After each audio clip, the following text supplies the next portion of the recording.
যে সন্ন্যাসী বলেছিলেন নিঃস্বার্থ দেশপ্রেমের কথা, যে সন্ন্যাসী বলেছিলেন মানুষের জন্য কাজ করার কথা, যে সন্ন্যাসী বাহাযতীন থেকে সুভাষচন্দ্র, রাসবিহারী বসু থেকে সূর্য সেন, অরবিন্দ ঘোষ থেকে শচীন্দ্রনাথ সান্যাল সবাইকে দেশপ্রেমের অগ্নিমন্ত্রে উদ্বুদ্ধ করেছিলেন, সেই বীর সন্ন্যাসীকে আজ প্রণাম জানাই।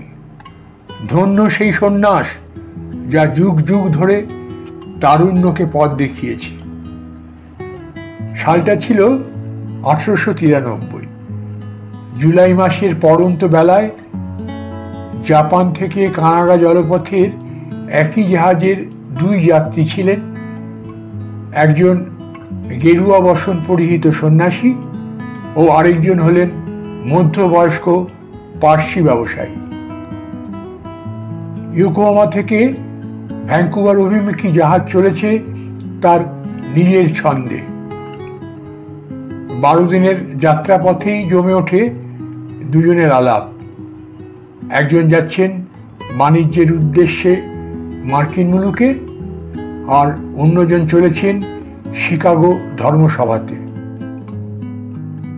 এনাদের একজন হলেন স্বামী বিবেকানন্দ ও অন্যজন হলেন আধুনিক ভারতবর্ষের শিল্পের জনক জামশেদজি টাটা। সেদিনের দুজনের আড্ডাতে উঠে এসেছিল ভারতবর্ষের ভবিষ্যৎ অর্থনীতি ও বাণিজ্যের প্রসঙ্গ। স্বামী বিবেকানন্দের থেকে তিনি উৎসাহিত হয়েছিলেন দেশে ইস্পাত কারখানা ও শিক্ষা প্রতিষ্ঠান নির্মাণ করার।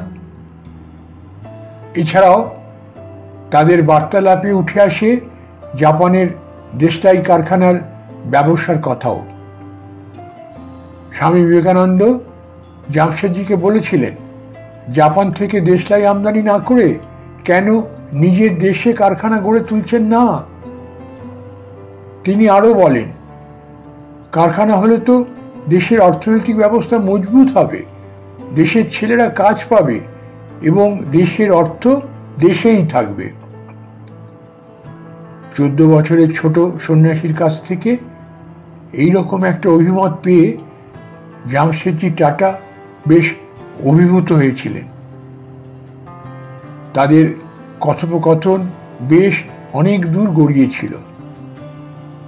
ব্রিটিশ শাসনে ভারতীয় জনগণ কতটা অত্যাচারিত হচ্ছে এবং যার জন্য দুবেলা অন্ন জোগাড় করা কতটা কষ্টসাধ্য তা নিয়ে জামশেদজির কাছে বিশদে ব্যাখ্যা করেছিলেন স্বামী বিবেকানন্দ। 1893 সালে 11 সেপ্টেম্বর শিকাগো ধর্ম মহাসভায় বক্তৃতা দিয়ে এক ইতিহাস সৃষ্টি করেন স্বামী বিবেকানন্দ। তারপর থেকে গোটা দুনিয়া তাকে চিনে যায়। তার এই সাফল্যে খুশি হন মুম্বাইতে বসবাসরত জামশেদজি টাটা। ততদিনে তাদের দুজনের জাহাজ যাত্রার গল্প হৃদয়ে গেঁথে যায়। 1898 সালে 23 নভেম্বর জামশেদজি স্বামী বিবেকানন্দকে এক পত্র লিখলেন। সেই পত্রে জানালেন ভারতের বিজ্ঞান চর্চা ও গবেষণার জন্য একটি প্রতিষ্ঠান গড়ার চিন্তা ভাবনা করছেন। তাই তাকে অনুরোধ করেছিলেন ভারতীয়দের বিজ্ঞান শিক্ষার জন্য প্রচারপত্র লিখে দিতে।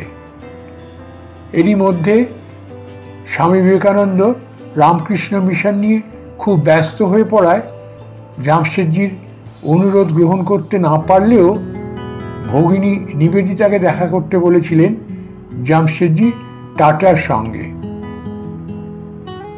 1902 সালে স্বামী বিবেকানন্দ পরলোক গমন করেন।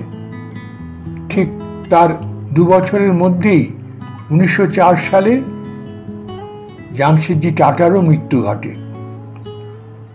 ভারতের ইস্পাত কারখানা গড়ে তোলার স্বপ্ন জামশেদজি টাটা তার উত্তরসূরিদের হাতে অর্পণ করে চলে গেলেন। 1907 সালে তার পরবর্তী প্রজন্মের হাত ধরে গড়ে ওঠে টাটা স্টিল। এই কারখানাটি বর্তমানে বৃহত্তমভাবে দণ্ডায়মান বহুজাতিক সংস্থা রূপে। 1909 সালে গড়ে ওঠে টাটাদের উদ্যোগে ইন্ডিয়ান ইনস্টিটিউট অফ সায়েন্স, যা আজ আমাদের গোটা ভারতবর্ষের গর্ব।